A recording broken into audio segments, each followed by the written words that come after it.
What is up, YouTube? Ruben here, and today I'm going to show you guys the Dell Inspiron 3800. Now, if you remember that, if you watched the video of the Dell Inspiron 6000, which I'll have a link in the video description if you want to see that. Now, I haven't uploaded that video yet, so believe me, people, I will upload it by the next weekend. So, anyway, this is the Dell Inspiron 3800. These are one of the garage sale finds from a week ago. So today is September 1st, 2019. So you have to go ahead and change the calendar. Also, this month is going to be for me to get ready for art night next month on October 11th. If any of you guys wants to see art night, now the map hasn't been released yet, so believe me, people, it will be released in the next week at the time I'm making the video. So believe me, people, the map should be coming out. But we're gonna just get off topic now, so let's get on that laptop. So they had many features. Well, not really, but they had many versions of these. There was a blue one like this that had the entire blue cover.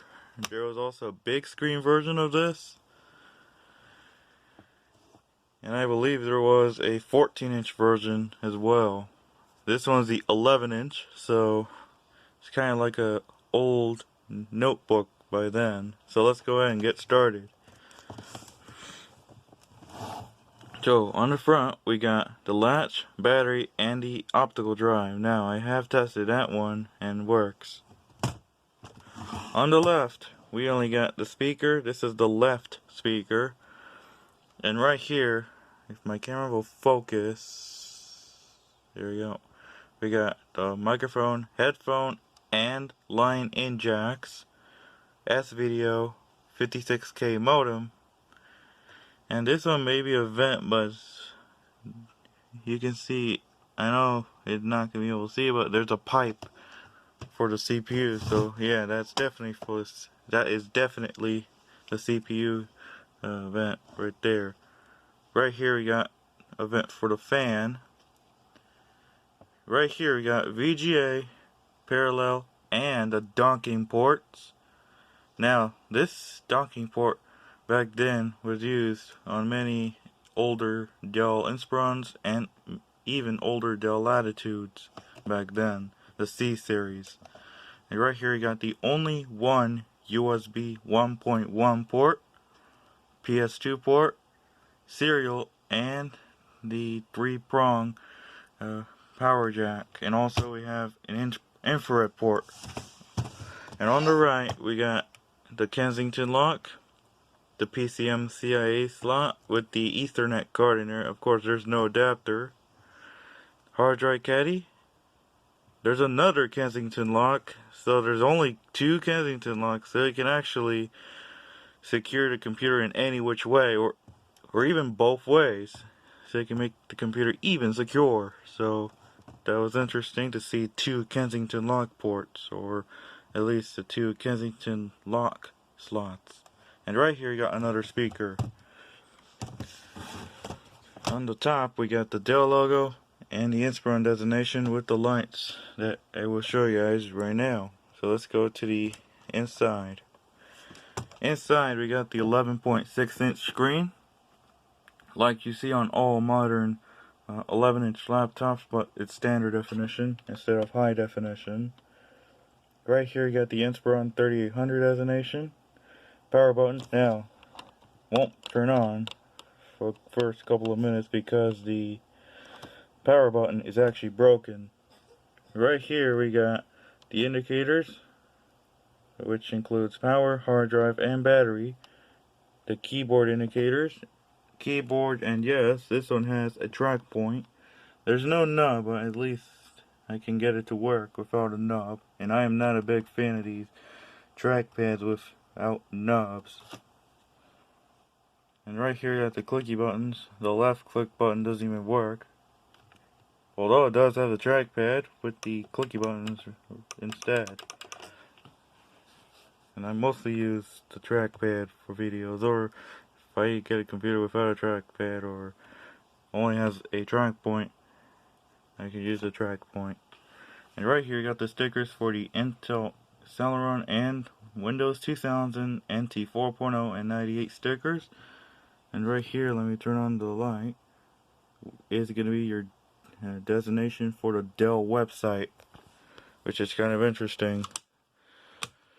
Now the bottom right here isn't as much, but there are some interesting areas where you'll find something that may be unfamiliar to you.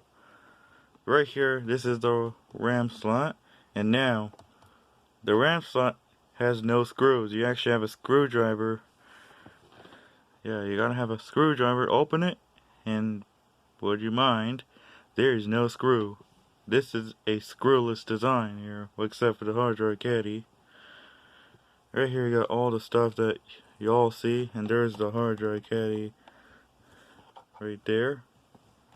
All rubber feet are still intact, although I think the Inspiron 6000 may not have all of it, but some of it may have it. Here's a Windows Me product key, which of course there is no Windows Me installation, so if you want to have it, just take it. I don't need a Windows Me key, although I may plan on installing Windows 2000 on this one. Now it has an ATI Rage M1, so I should be able to install Windows 2000 perfectly. Alright, now this is from the year 2000 because it's from the Pentium 3 era. Well, of course, it's a Celeron. So let's go ahead and get to the specs. So you have a, I think, 600 MHz Intel Celeron. This one has 128 megabytes of RAM. So not enough for something like this, but at least it should be enough for like Windows Millennium or Windows 98, which of course the sticker says Windows 98. And it has a 10GB hard drive and is running Windows XP Professional Service Pack 1. So let's go ahead and get my charger. Now, I had this charger laying around for a very long time, and yes, I still use that charger. Back then, for the Inspiron 2650, I'm not sure if I can do a review of that. Maybe I will. I have to see what happens. Alright, let me go ahead and plug in the system, so I'll be back. Alright, so the reason why it doesn't power on for the first time, it turned on like that. Well, I should have waited for at least a couple minutes.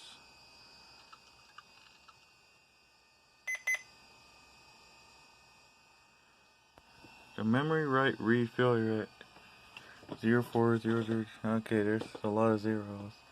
Now, one of the 6 may be bad. So let's go hit F1 on F2. Now, it thinks it's 64 megabytes. Now, at first, it may not show as 64 megabytes. Now, this one actually has 128 megabytes. So, let's go and invert it off and attempt to get 128 megabytes. So, let's go ahead and get to the memory. So, all you need is a flathead screwdriver.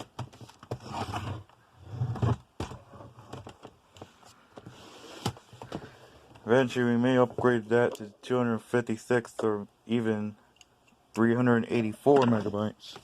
Now, opening this up is simple for the RAM. You just open this up and there you go, you get the RAM.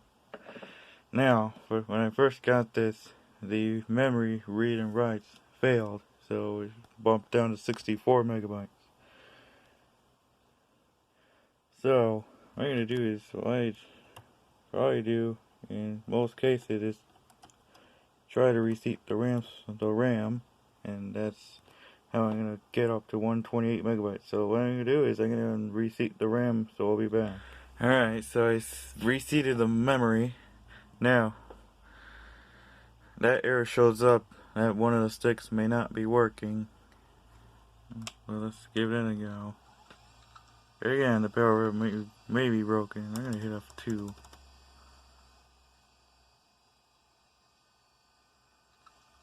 Now, this is what I should see. The amount of system memory has changed. Now, again, one of the sticks may be faulty. So what I'm gonna do is I'm gonna hit F1, which is, no, F2 to set up. Because you've probably never seen it before. And of course, I may have to do it like this. As you can see, it's a 600 MHz Celeron, so I was correct. So, and now it should be saying 128 megabytes. And I need to change the date and time. The time right now is 6:56. I'm going to type in 06. Right. Nope.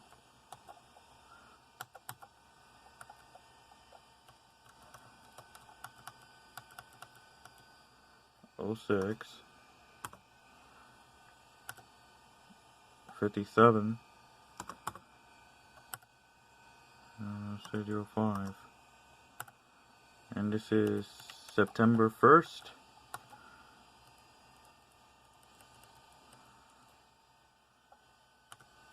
In the year 2019. Alright. Now, in order to go to the next page, you need to hit Alt P. And that will give you something like this. And it will change the page number. Well, it says 61%. The battery is totally dead, so it may not be working normally. So we probably need to go and replace the cells. Now, I usually buy cells to fix the battery. Alright, I think that's enough for this one, so let's go ahead and exit. And should be booting into Windows XP.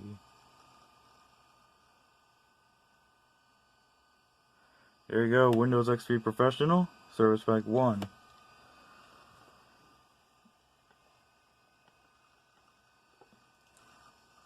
Now it may take a while to boot, so what I'm going to do is I'm going to go ahead and pause the video, so I'll be back. Okay, so here we're running Windows XP Professional, Service Pack 1. So I typed in WinVer via the run command, and that's what it shows right here. Now, this is from 2002. It says 02/08/28, so August 28, 2002. And right here, again, is running Service Pack 1. And let me go ahead and just move the window so I can get the info for the CPU and the RAM. Now, it says Intel Celeron, 598 MHz or 600 MHz, 128 megabytes of RAM. So yeah, just close both of these.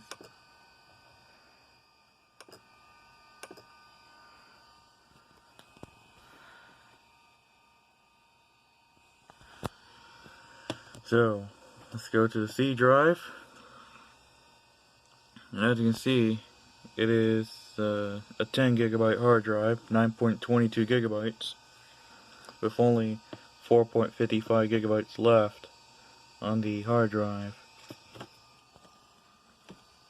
It may not be enough space for a computer like this, at least not for all, but it still works as a daily, well, not a daily computer, but yeah. Now, let me go ahead and go to control panel. Of course it says none. Okay, let's go to Microsoft Word. This one's running Office 2000, at least Word 2000, and as you can see, Microsoft Office 2000, and it should show Clippy in the back. There you go. here's Clippy. If you all remember this, when is the last time you saw Clippy? Yeah, that was a fun character back in the Office days. Yeah, that was a fun character back in the Office days. At least up to Office 2003, when it was the last version to show Clippy. It's just kind of nice, but again, I don't even use Office 2000 for anything like that. And the camera may not be focusing well. Next is, it's gonna run, now there's not gonna be a lot of programs, so let's go to Microsoft Works. Now,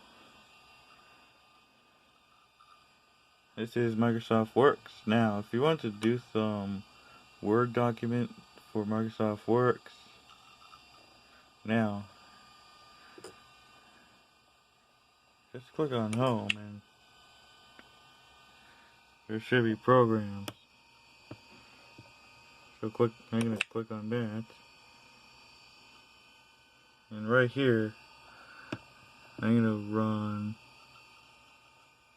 do we have Works? Do we have something like Microsoft Works? There we go, Works spreadsheet.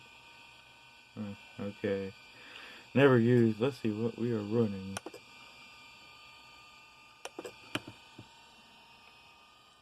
So as you can see, we are running Microsoft Works 6.0. And there you go. That was it. Let's see what else we can find before we go ahead and conclude. Well, you check graphics first and then conclude the review. Let's go and open up WordPad. Because, well, even though it does have Word, I can still open up WordPad. So there you go, WordPad. And there you go. See, anything else before we go ahead and get to the graphics?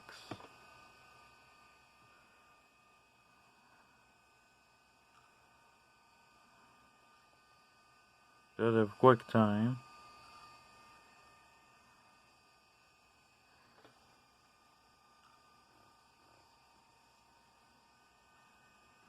Let's go and hit function end. Now I have to do like 2 amps for this.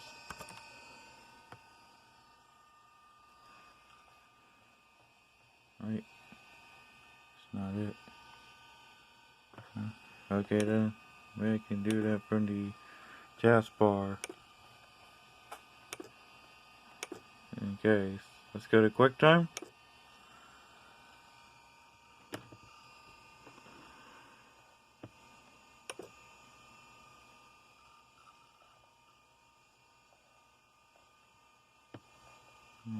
Yes. And as you can see, we are running QuickTime. Now this one's running QuickTime 6. I think it's 6.0. Oh yeah, this is QuickTime. Alright, let's get to the graphics then. Now it has the clear type technology. So, it's using the silver theme.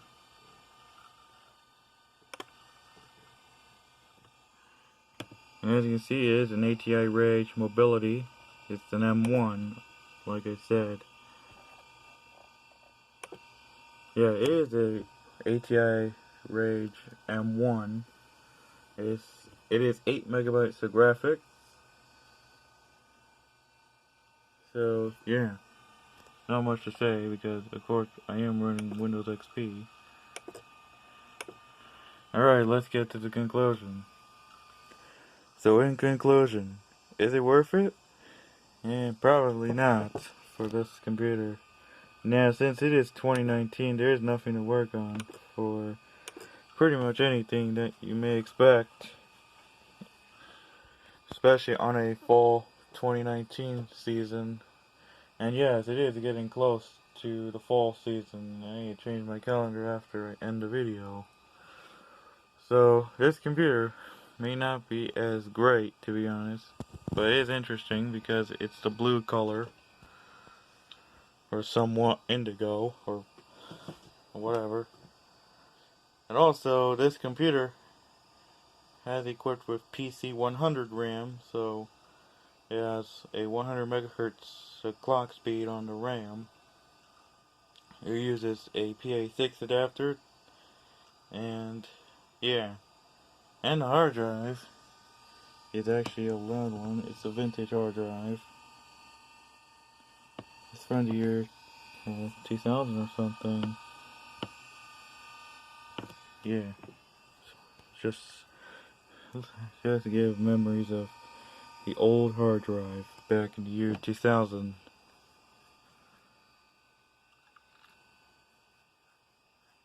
So yeah. Let's go ahead and turn it off. And that was it for the conclusion. Let's go ahead and shut it down.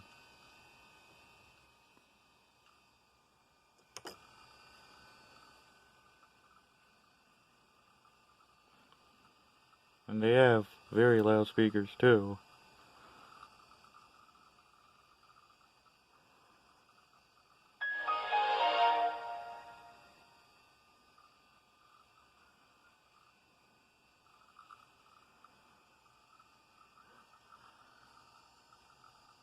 Alright, we're shutting down the computer.